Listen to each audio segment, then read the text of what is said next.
Fresh lilipad ako sa Kuya Salot Part 2. Tingnan mo. Ayan, hindi ka na naka-gloves. Yari ka ngayon. Ang lamig, friends. Grabe. Nag-snow na. Nag-snow pa rin. Kailangan nag-gloves muna tayo, no? Teka lang, friends, ha?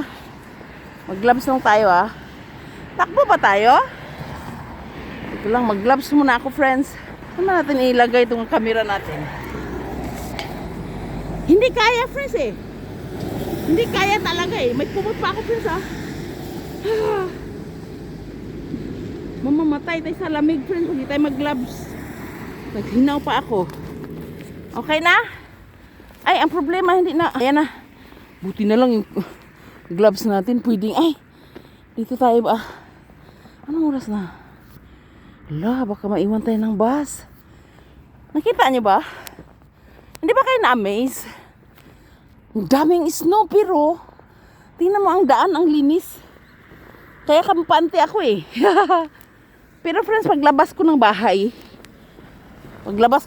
super dami talagang snow. Yung car ko talaga. Sabi ko sa asawa ko, jogging muna tayo, friends, ha? Sabi ko, apa, i-start mo muna yung car ko, ha? Ini-start niya, ang dami talagang snow, yung kumot. Kasi nakarakumot yung car ko, eh. Harap at likod. Pati yung mirror, side mirror. May sombrero. Tingnan mo, friends. 7 a.m. plus. January 24, 2026. Diba? Alam ko yung kasi tingnan ko yung ano, eh. Tinignan ko yung date ba before ako nag-video. Ano sabi ko, friends? Sa amin, napakaraming snow. Sa madang namin. Sa harap ng bahay. Grabe.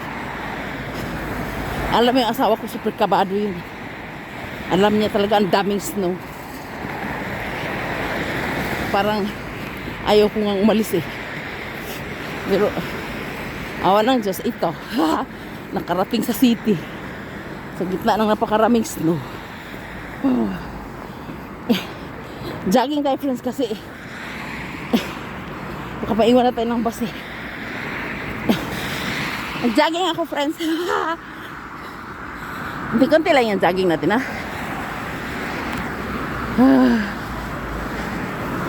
Alam mo, friends, may dala pa akong kumot. Ano ba? Bakit ang lamig na tayo ako?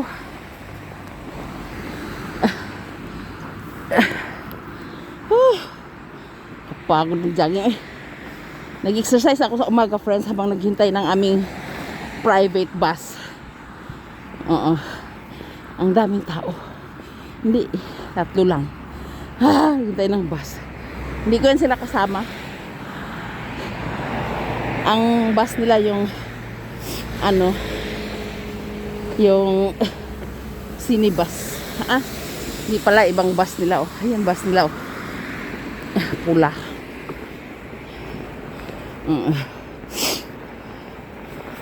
Sila, eh. Sila mga harmony. Alam mo, friends, ang mga tao dito. Baba natin kasi may tao. Grabe, katakot yung snow. Alam mo yung mga tao dito, friends. Grabe. Kayod kalabaw talaga. Kahit 80 years old na, nagtatrabaho pa sila sa company. Bahay namin. Nakaupo lang siya. Gaan-gaan ang trabaho niya. Diba? Ewan ko, buhay pa kaya yun? Si Halabuji. Very proud pa siya talaga sa mga Pilipina.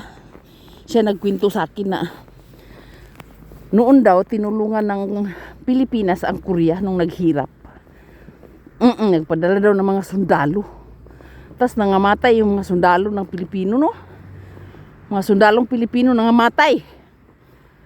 Tapos may park dyan sa may, saan ba yun? Bandang doon sa Seoul may park. Isang park ng mga Pilipinong sundalo na namatay. Siya nagkwento sa akin yung Halabuji na yun. Nakasama ko sa work. Na 80 years old na siya mahigit, no? Ang tanda niya na, no? Pero nag-work pa rin siya, grabe. Oo. Grabe, Labuji na yun. Ay, ang sipag. Kasi alam mo yung mga Koreans na matatanda, pag hindi yan nag-work, parang nagkakasakit sila sa bahay. Katulad ng biyanan kong babae. Ang sipag kahit winter, nag-work dun sa may house. Sa farm ba? Sa may house. Yung farm na may electric. Yung mga tatanda dito, ganun.